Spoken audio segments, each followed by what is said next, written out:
Y'all ready to be history? All right, hey, there we go. We're out of here. All right, there you go. That's it. Sway, Yes. so before we get started, will you please sign this for me? Oh, shit. Damn. Wow.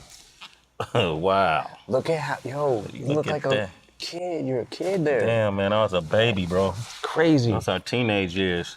Y'all didn't know I had bars once upon a time, huh? Man, you want me to say Marshall? You want me to say? Yes, please. Okay. That's M-A-R. That's H-A-L-L. Yeah, there you go. Look Hell at that, yeah, man. I man. signed a vinyl for him, man. Look at that, man. Look at. Incredible. Look Yo, at that shit. man, your signature's so much better than mine. Thanks, man. Yeah, no problem, man. Man, you threw me off with that. Fucked up your whole shit. Not really. I'm just impressed that you dug that deep in the crates, man. I didn't know you. I'm always digging in the crates. That's good to know, man. That's good to know. If you want to use any lyrics from any of those songs on that vinyl, bro. Well, I was gonna ask you when the cameras are off. There's a couple bars that I wish I could have. Yeah, that's cool, man. Go ahead, man. What's mine is yours, man. If it make your shit tighter, you know. Let's speak on bars, though. Here we are. Kamikaze came out. You know, you shocked the world the way you did it. What made you do it? I mean, a Revival came out December 2017. That wasn't that long ago. It's less than a year. What made you just drop it on the world the way you did? Because I feel like the way the climate is right now, if you give people enough time to, I got an album coming out in 2 months. You give people time to say, man, he better have a song like this or I ain't fucking with it. If he don't have a song like this, I ain't fucking with it. Yeah. He better not be rapping like this. He better not be rapping about this or I'm not gonna fuck with it. And when you go into an album, you can go into anything with the mindset of this is gonna suck. And then even if you kind of don't feel that way, you're already kind of formed your opinion in front of all your friends and you know what I'm saying? Like, so I feel like giving them no warning was the best thing to do just because it doesn't give people enough time to, you know, when the Revival track list came down the pipe. Yeah, I remember that. It was like, overwhelmingly, this shit is gonna be trash. Yeah. And that was before nobody really wanted to be wrong about it. Yeah. They had already formed, I'm not saying everybody, but a lot of people had already, formed their opinions. So. Yeah, that was interesting. Like Revival really ran through the ringer, so to speak, before it even got off the ground. But, you know, this is that day and age. You know, it's different now, right? Yeah. You know, how have you adjusted to that? Like before, which is what I find interesting about you, before you spent your whole career being critiqued and criticized by organizations like LGBTQ community or college campuses or police departments, you know, but hip hop always stood by you. So that was, that's where you found your refuge. But now it came from inside of hip hop. You know, how did that affect you? Me sitting back and seeing things that I saw, it was kind of like, I felt a bunch of different ways. I felt like, okay, maybe because it doesn't sound like everything else and what most people are doing, maybe that was what tainted their ear. Because I remember a time in hip hop where you had to be so different from the next person or you were trash.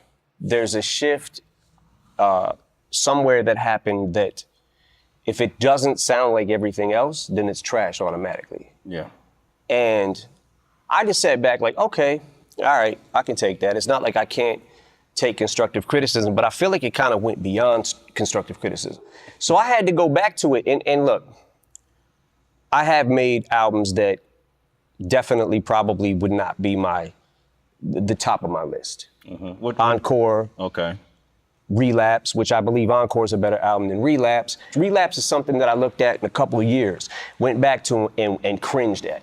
I was like, oh, Jesus Christ, I didn't even realize I was doing that many accents. I just started, for whatever reason, I just got into it and was just like, started on this weird serial killer vibe kind of thing. Yeah.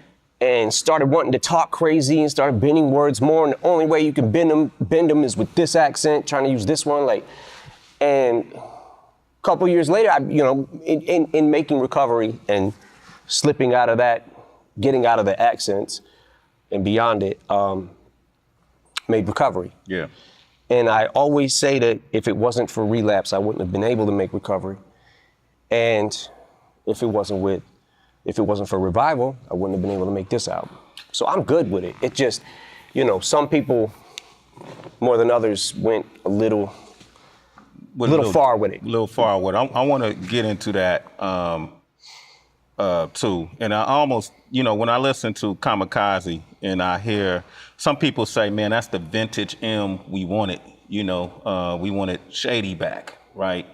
And when I listen to it, man, I have to admit, man, I hear something in you on this album that kind of made me rejoice in a way I've done in the past. I like the fact that you're not running from the criticism. I like the fact that in this digital age, you're not, cowering and then reforming to what people think you should sound like or how people think you should act, and you're calling it out. And I actually like some of these review shows that you see on YouTube, and they take people's music and they have fun with it. I look at these kids, and I see us when we were young. I see myself when I was younger before YouTube, and we'll go through a G-Rap album and, oh, this was dope, that was dope. A Far Side album, this was dope. They just kind of doing that, right? And you address them. So you're that in tuned, like in the beginning of the Ringer, when you talk about if you critique me, you can make millions. If I critique you, there's nothing I really. Yeah, it gets into the territory where it's like you got, okay, so since the internet has become what the internet's become, and since YouTube and all that, you've got so many, how can I say this? It's almost like not enough Indians, too many chiefs. So it's like everybody on the internet, and in hip hop especially, it seems like either a rapper, a DJ, a writer, a producer, has something to do with it. And I love the fact that so many people now have been able to get on easier than it was for me or you back in the day, because we didn't have this platform. So I appreciate the platform. It's just that now you've got people that not only are doing the same thing and they can do it better, but you've got people who don't do anything and are just critiquing it. So I sat back and I'm like, okay, that's fine. People can talk crazy about me. That's fine. They should express themselves, and they have a right to. But I also get to say whatever the fuck I want about you now.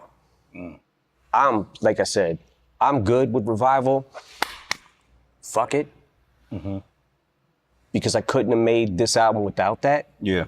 And there is something, I'm not gonna lie, there is something inside me that is a little more happy when I'm angry. It's like, as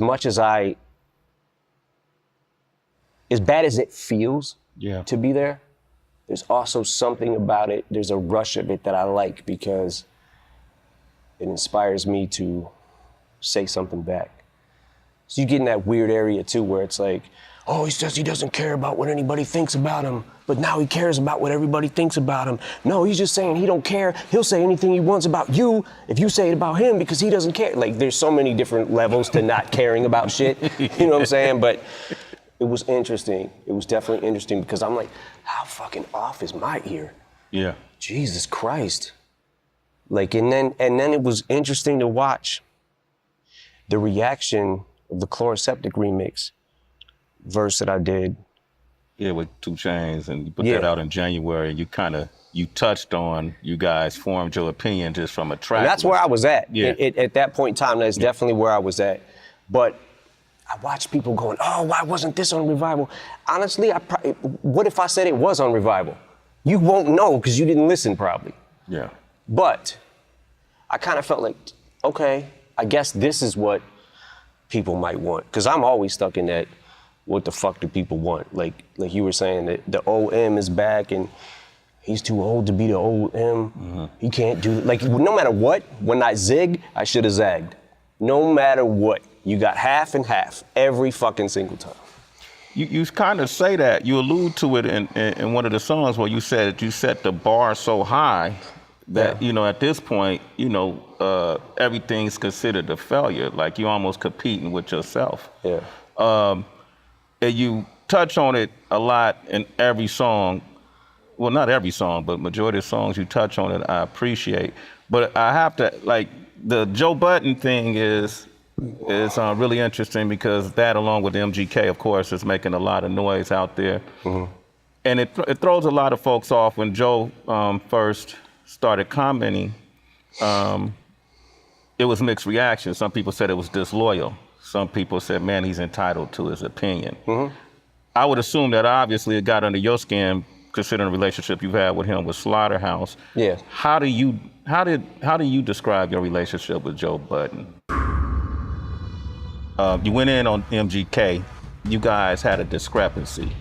You go down the fucking wormhole of YouTube and whatever, right? So I see Machine Gun Kelly talks about Eminem's daughter, whatever, right? So what the fuck? Click on it. Like, yo, why is he? Then he starts doing a press run, basically, about Haley. I'm like, what the fuck? Yo, my man better chill, right? So that's not why I dissed him. The reason I dissed him is actually a lot more petty than that. Now I'm in this fucking weird thing because I'm like, I gotta answer this motherfucker.